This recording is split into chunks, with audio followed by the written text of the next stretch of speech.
तुम जो चाहोगे अपने बच्चों को वो बना देंगे। उनके ऊपर यदि आपका ध्यान होगा, उनके खान पीन पर भी ध्यान रखिएगा, क्योंकि बुद्धि का विकास खान पान में होता है। क्या चीज़ खाने के लायक है, अब चाहे बच्चों को ना पिलाएं तो ज़्यादा ठीक है, इससे बुद्धि का विकास रुकता है।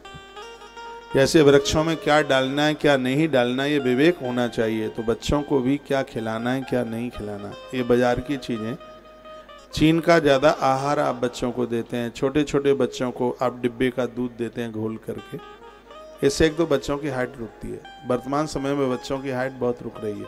जो पाउडर का दूध है ये बहुत खतरनाक है, इसमें रोक लगाइए। बच्चों के लिए गौ माता का दूध बहुत बढ़िया है, बहुत ज़्यादा। अभाव में भैंस का ले सकते हैं दूध, तो बकरी का भी बहुत अच्छा है।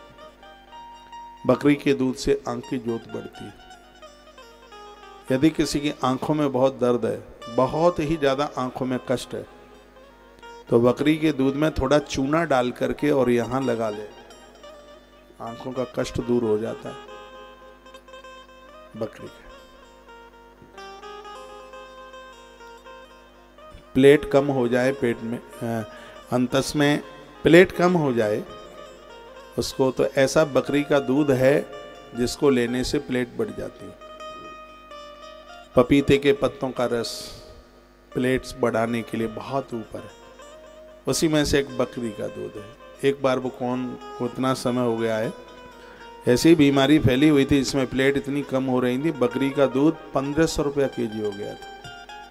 मैं बकरी के दूध का विस्तार नहीं कर रहा हूँ, लेकिन उसको मैं एक औषधीय गुण के अनुसार ये बात मैं बोल रहा हूँ। औषधीय गुण है उसके पास, तो वो चरती है, बेरिया सबसे ज़्यादा वही खाती है। जो गैया मैया चरने को जाती है उसका मूत्र, गौमूत्र बड़ा प्रभावी होता है गौ माता का, बहुत ज़्यादा। आप बच्चों को ये गौमूत्र, ये टीवी चालू है, उधर का पैनल चालू है क्या है?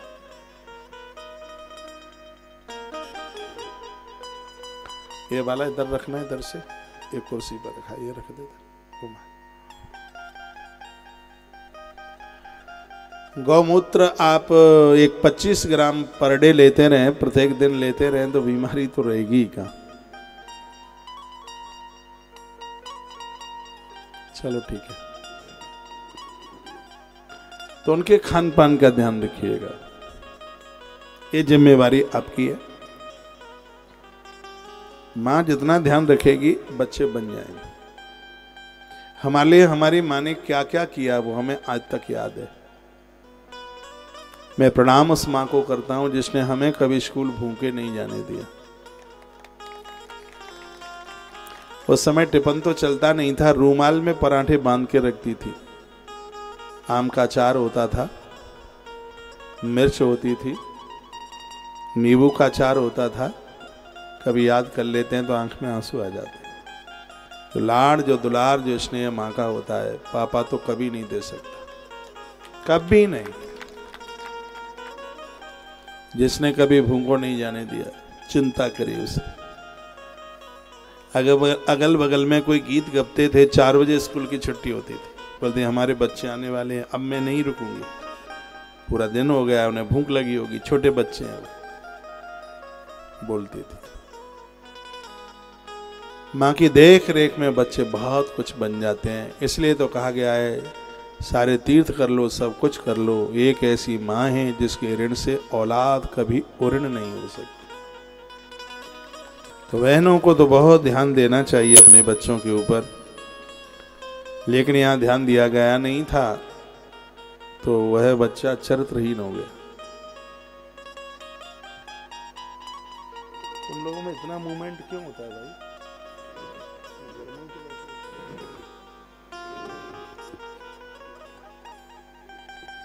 महात्मा बहुत दुखी था, साधु बहुत दुखी है। ऋतवाक बच्चे से बड़ा कष्ट है उसे। आपके पास पैसा कम होगा, आप गुजारा कर लेंगे।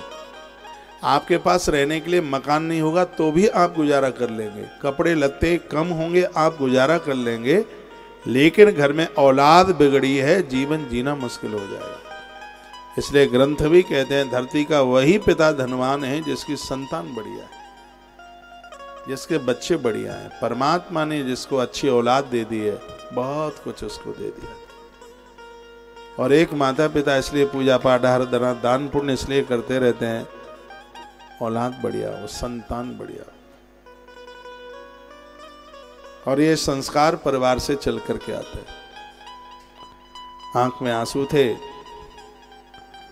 आंखें भरी हुई थी। एक महात्मा जी आए थे जिनका नाम था महात्मा गर्ग। गर्ग ऋषि आए तो गर्ग ऋषि को इन्होंने पूछा, कहा कि मैं बड़ा कष्ट में हूं और मेरे यहाँ कुपुत्र पैदा हो गया है। कहते पितृन कुपुत्र स्वार्यात निरग्रे पात यात्यपि यावत जीवेत सदा पितरो केवलम दुखदायी। का कुपुत्र बच्चा जिसके घर में पैदा हुआ है वो तो स्वर्ग में गए हुए पितरों को भी दुख देता है। वह जब तक जीवित रहता है तब तक माता पिता को केवल कष्ट ही कष्ट देता है। कष्ट के अलावा और क्या, केवलम दुखदायक कष्ट देता है। माता पिता को कष्ट पहुंचाने वाले पापी कुपुत्र को तो जन्म से ही उसे धिक्कार है। ऐसा पुत्र मित्रों को न होकर के वो तो बस शत्रुओं का ही संग करता है। कहा गया धन्यास्ते मानवा लोके सुपुत्रो यद ग्रहिस तथा। बहुत ध्यान से सुनिए, इस संसार में वही मनुष्य धन्य है जिसके घर में परोपकारी संतान का जन्म हुआ है। वही माता पिता धन्य है, नहीं तो सूकरा और कुकरा एक एक दर्जन एक बार में पैदा करते हैं। ये मन सोच लो कि 5-7 बच्चों का जन्म हो गया है तो बहुत बड़े वाले मम्मी पापा हो गए। हाँ, ये जीव जंतु पशु पंक्षी बहुत बच्चों को पैदा कर देते हैं। वर्णन है, कहा गया है धन्यास्ते मानवा लोके सुपुत्रो यद ग्रहिस तथा। धरती पर वही माता पिता धन्य हैं जिनके घर में सुयोग्य संतान का जन्म हुआ है, अच्छी संतान चल के आई है,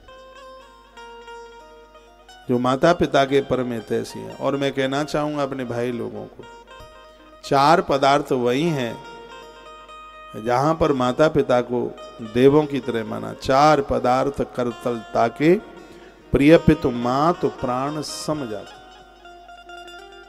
लेकिन ऐसे बहुत कम है जिनको माता पिता अपने प्राणों से बढ़ करके लगे, प्राणों से प्रिय लगे। नहीं तो यदि माँ ने पत्नी को कुछ कह दिया है तो गुड़गांव के वृद्धाश्रम पहुंचेगी, माँ रुक नहीं पाएगी।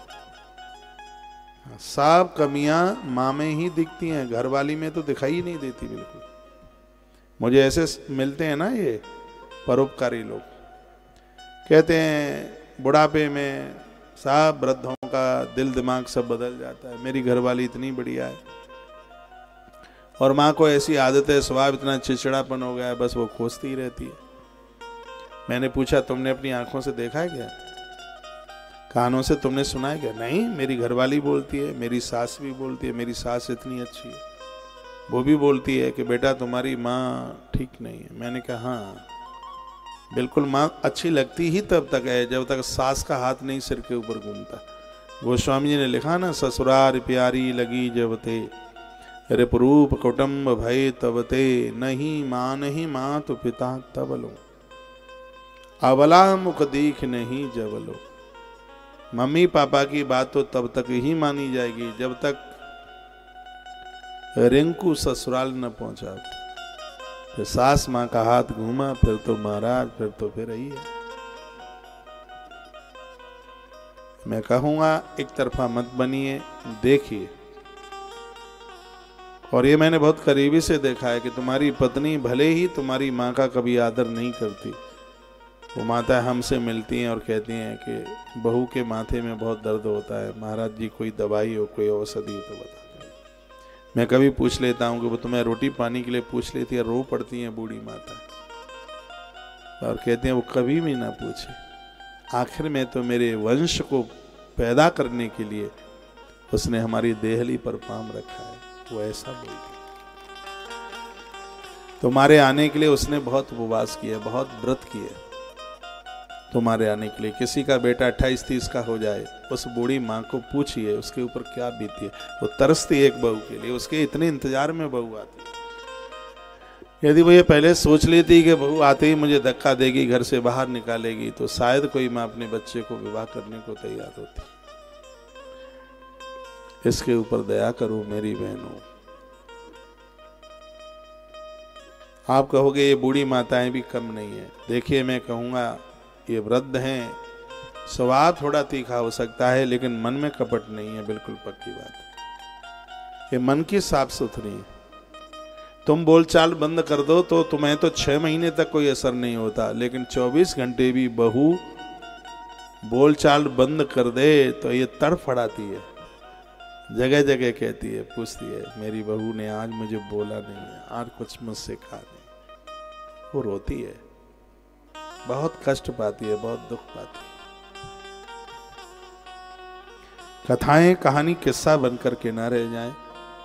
कथा घर को अनुशासित बनाती है। कथाओं के द्वारा घर में 3 चीजों की स्थापना होती है, एक है सत्य, एक है प्रेम और एक है करुणा। 3 चीजें घर में स्थापित हो जाती।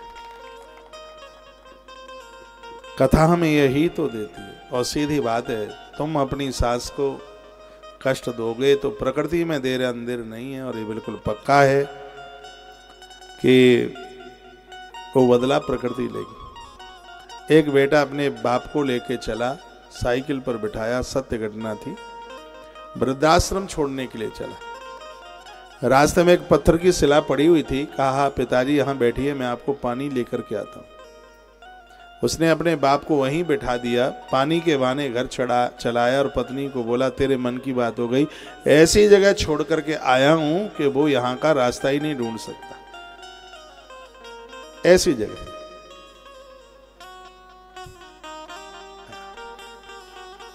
खुश होता है। बड़ा हुआ, इसके घर में भी बेटा हुआ, उसने भी वही साइकिल उठाई पापा वाली, और कहता है चलो पापा केला देवी घुमा के ले आऊं। केला देवी है ना राजस्थान में, दर्शन करा के ले आऊं। तो उसने उसी साइकिल के कैरियल पर बिठाया। तो रास्ते में उसको वही पत्थर की शिला मिली। कहता है पापा बैठो, पिताजी इस पर मैं पानी लेके आता हूं।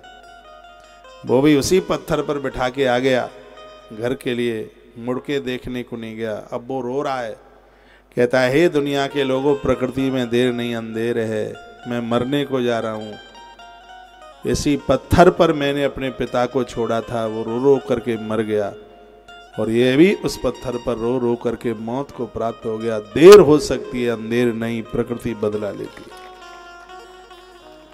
आज जिनकी बहुएं जिनकी खूब सेवा कर रही हैं, तो इसका मतलब है कि आपने अपने सांस ससुर की सेवा की। परिणाम आने में देर हो सकती है, लेकिन प्रकृति का जो परिणाम है वो कभी गलत नहीं हो सकता। सीधी बात है, तुम अपने जीवन में खूब आनंद लेना चाहते हो तो आनंद दो, सम्मान देना चाहते तो सम्मान दो। हमें वही मिलता है जो हमने दिया है, कुछ भी हमें एक्स्ट्रा नहीं मिलता है, वही मिल रहा है जो हमने दिया है। मेरे पास है, आपके पास है, या किसी और तीसरे के पास है, हमारे पास वही है जो हम दे के आए। इसलिए इतना बांटो, इतना दो कि आपकी झोलियां भरी रहे, हाँ, कमी न रहे किसी भी प्रकार की।